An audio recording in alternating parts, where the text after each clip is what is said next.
Oi, meus amigos. Dando continuidade à nossa aula, o tema agora é periodização. Tá?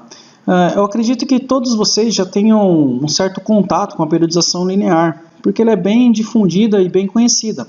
Como que é a periodização linear? Bom, nós utilizamos aqui de 1 a 4 semanas um período de resistência, né? 2 séries de 12 a 15 repetições, intervalo de 1 minuto. Né? Da 5ª à 8ª semana, a gente pega uma hipertrofia típica, a gente vai utilizar 3 séries de 8 a 10 repetições. Né? Então a gente vai aumentar um pouquinho a sobrecarga aqui, o número de séries, para fazer menos repetições e aumentar a tensão desse músculo. E deixar um intervalinho de 2 minutos. Da 9ª à 12ª semana, a gente pode utilizar um treinamento de força máxima, né? Força pura.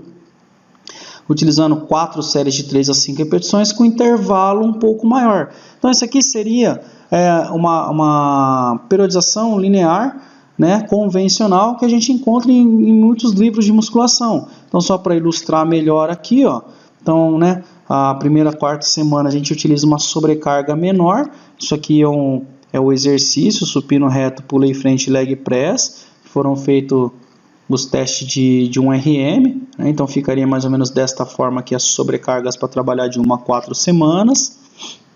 Posteriormente, nós trabalharíamos da 5ª à 8ª semana uma intensidade maior de carga e seguido de uma intensidade muito maior de carga aqui, ilustrada através dessa 9ª e 12ª semana aqui, tá?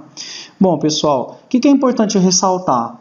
Isso aqui é uma periodização linear utilizada nos treinamentos convencionais. Você não precisa utilizar isso com o teu idoso. Lembra que nós comentamos que é possível você obter ótimos resultados fazendo entre 1 e 2 séries, 2 vezes na semana, utilizando até 70%, 79% de 1 RM. Então essa progressão aqui você pode fazer com o seu aluno de personal, porque aí você vai estar entregando para ele um treinamento diferenciado. Tá? Então são sugestões para que você faça com o seu aluno, que você consiga monitorar mais de perto, porque nós sabemos que para ganho de força não há necessidade de você expor o teu aluno a altas intensidades assim, né, de 80% a 95%. Bom? Então aqui é apenas sugerindo como seria uma periodização linear. Uma periodização não linear, embora não seja tão difundida, não sei se vocês já ouviram falar, mas ela já foi descrita em 2001 por Flecker e Kramer, né, num livro muito bom deles, que é o treinamento de força, né, modelos de periodização linear e não linear. Aqui eles falam de uma periodização ondulatória, ou seja, isso aqui que foi descrito na semana, por exemplo, você pega segunda-feira, quarta-feira, sexta-feira, que você vai treinar força, né, o treinamento resistido com o teu aluno, e utiliza essas zonas de repetições e séries. Então, por exemplo, na segunda-feira, 2 séries de 12 a 15 repetições. Na quarta-feira, utilizando essa sobrecarga aqui, você utiliza 6 séries de 1 a 3 repetições, utilizando essa sobrecarga aqui. E na sexta-feira, 3 séries de 4 a 6 repetições, utilizando essa sobrecarga aqui. E posteriormente, na segunda-feira, utiliza-se 4 séries de 8 a 10 repetições com menor intensidade. Essa periodização não linear, pessoal, é uma sugestão para aquele seu aluno que já treina há muito tempo e para aquele aluno que ele deseja ter mais intensidades no treinamento, porque o desgaste de uma sessão de treino assim é muito maior do que o convencional de 70% a 79% de 1 RM que nós vimos, 2 séries até a redução da velocidade de contração. Tá? Então isso aqui é apenas uma sugestão, tá? Você não precisa utilizar isso aqui com todos os seus idosos, mas é uma sugestão para você utilizar também no treino com pessoas que querem mais resultado, porque às vezes você tem um idoso na tua academia de 60, 70 anos que treina muito melhor do que jovens. Aí você pode utilizar sistemas assim de treinamento para conseguir tirar o platô dele, porque vai chegar um determinado momento que ele não vai conseguir mais ganhar força. E aí você pode utilizar estas estratégias aqui para conseguir dar um estímulo melhor nele, tá? Isso também aqui não impede que isso aqui seja, por exemplo, semana 1, tá bom? Semana 1, 2 séries de 12 a 15. Semana 2, vamos trabalhar força pura, 6 séries de 1 a 3 repetições. Semana 3, 4 séries de 3 séries de 4 a 6 repetições. E semana 4, 4 séries de 8 a 10. E a quinta semana, descanso total, tá? Então, ao invés de distribuir isso aqui ao longo de uma semana, né, você pode distribuir isso aqui ao longo de semanas, ao longo de um mês, por exemplo. Bom, como eu disse para vocês, são apenas sugestões, tá? E aí aqui, outra sugestão de treino. A base, pessoal, de treino muscular, ela não muda se a pessoa é idosa, se ela não é, se ela é hipertensa, se ela não é. Todo indivíduo, ele precisa de uma base sólida de treinamento para ele conseguir evoluir. Então, quando a gente pensa num treino único, né, que a gente vai colocar, por exemplo, um supino reto, um leg press e uma remada, a gente sempre pensa em fazer isso aqui, trocar depois, né, os vetores de força, ou seja, você está fazendo um supino reto, você coloca a pessoa num supino inclinado. Você está fazendo um leg press, coloca ela para fazer um agachamento. Você fez uma remada aberta, põe ela para fazer uma puxada no peito. Então você está trabalhando angulações articulares diferentes, desenvolvendo força na base para que essa pessoa faça uma evolução posteriormente. Normalmente isso aqui a gente pode fazer periodizado, da forma como eu sugeri para vocês, ou linear ou não linear. Mas aí você deve estar pensando assim, Gil, mas aí o idoso ele vai na academia para fazer 3 exercícios? Não, isso aqui você pode periodizar, principalmente se ele for seu aluno de personal. Porque para o aluno convencional é mais difícil a gente acompanhar, né, pessoal? E aí você faz exercícios complementares, né? E aí você pode colocar o quê? Séries de 8 a 12 repetições, uma ou duas séries. Só para quê? Para você colocar uma sessão de treinamento com um pouco mais de exercícios aí. Mas pensando sempre em que melhorar essa base, né? Isso aqui é apenas um complemento. Então, a base é essa, o PEC ou o supino inclinado com halteres é um complemento para a sua sessão também não ficar muito curta, tá bom?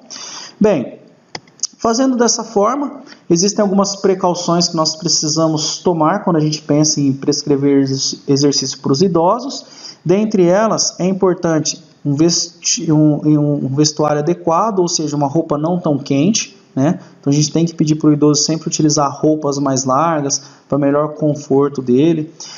Desenvolver inicialmente exercícios de decúbito ou sentado, tá? Devido à falta de equilíbrio, se esse idoso ele já tem um certo grau de dificuldade. Tá? Então aqui, por exemplo, ilustrando aqui a rosca, ó, começa lá com o banco encostado, depois sem o encosto e depois em pé. Tá? Se você pega um idoso que ele é muito debilitado, ele não vai ter força nem diretor de espinha para ficar em pé e segurar um halter, tá bom?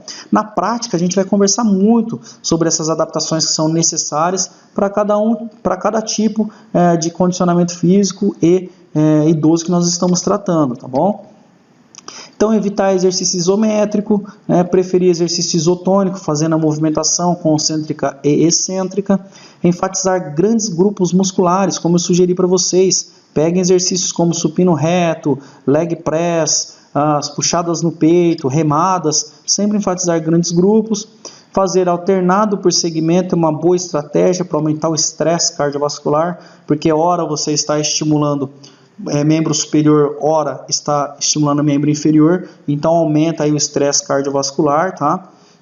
Evitar flexão e extensão total dos joelhos. Na prática, eu vou mostrar o tanto quanto isso é ruim, não só para o idoso, mas para qualquer outro aluno, tá? Observar a alimentação e hidratação desse idoso, sempre estar perguntando para ele, tendo um feedback ali para ver se ele está bem hidratado. E evitar a temperatura muito quente ou muito fria, tá? Outra questão também, interromper o exercício em caso de dor ou inchaço, se ele tiver alguma dor ou inchaço em articulação.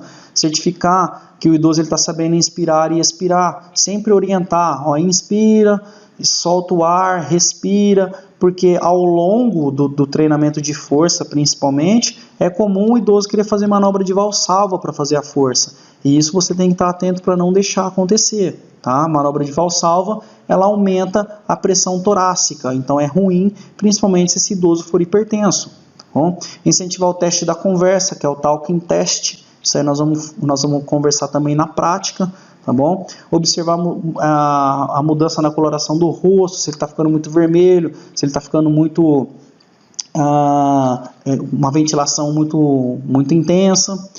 Permitir recuperação entre as séries, foi como eu comentei com vocês, né, de até 2 minutos de uma estação para outra, e exercitar no ritmo próprio dele, sem muito exagero. Então, muitas vezes a gente está habituado a treinar pessoas mais jovens e a gente acha que o idoso ele vai conseguir ter uma recuperação tão rápida quanto, e nós sabemos que não é verdade, até mesmo com relação ao tecido muscular do idoso, que o tempo de recuperação talvez possa ser um pouco maior, tá bom? Então a gente tem que ficar muito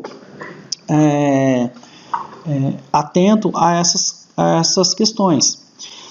Bom, esse outro paper aqui, pessoal, é só para ressaltar o que nós já conversamos, né? Eu acho que é bem interessante a gente mostrar algumas evidências científicas, mas é só para ressaltar, ó, que cargas entre 45% e 65% de um RM, elas aumentam a força em até 35%, a carga, maiores sobrecargas, 80% de um RM, aumenta em torno de 43% a força, e a reversão parcial de força e capacidade muscular, ela é o que eu comentei com vocês com relação ao jovem de 20 anos de idade, né? Então esse paper aqui é só para ressaltar o que nós conversamos anteriormente, né? Não tem ganhos de hipertrofia significativo se você utiliza cargas moderadas ou altas sobrecargas, né? Quando a gente vai avaliar massa muscular e força em idoso, foi o que essa meta-análise mostrou para a gente. O idoso ele tem maior adesão para programas de treinamento que exijam menos dele. Até mesmo nós que somos jovens, por vezes a gente encontra pessoas também jovens que não gostam de treinar com altas cargas, né? Muito intenso. Então a sugestão é essa, né? Em torno ali de 60%, 70% de um RM já é o suficiente para você conseguir atender esse idoso de uma forma que seja eficiente, segura e que vai fidelizar ele na tua academia ou como o seu aluno de personal. Joia, pessoal? Lembrando que o treinamento resistido, né? Ele pode ser utilizado para pessoas que são idosos, né? E atletas como esse atleta aqui de fisiculturismo, né? No entanto, o que a gente quer, na verdade, é atenuar as perdas de capacidade funcional para que esse idoso consiga envelhecer e ter uma vida saudável, ao invés de envelhecer numa cama aí doente, tá bom, pessoal? Espero que eu possa ter contribuído com vocês, com as informações desse vídeo. Quero encontrá-los pessoalmente para a gente discutir melhor cada um desses aspectos, né? Então deixa essa imagem aqui que eu rodou bastante o mundo aí nos congressos, principalmente que eu fui, né? Só não faço porque eu não tenho um sapato dessa cor.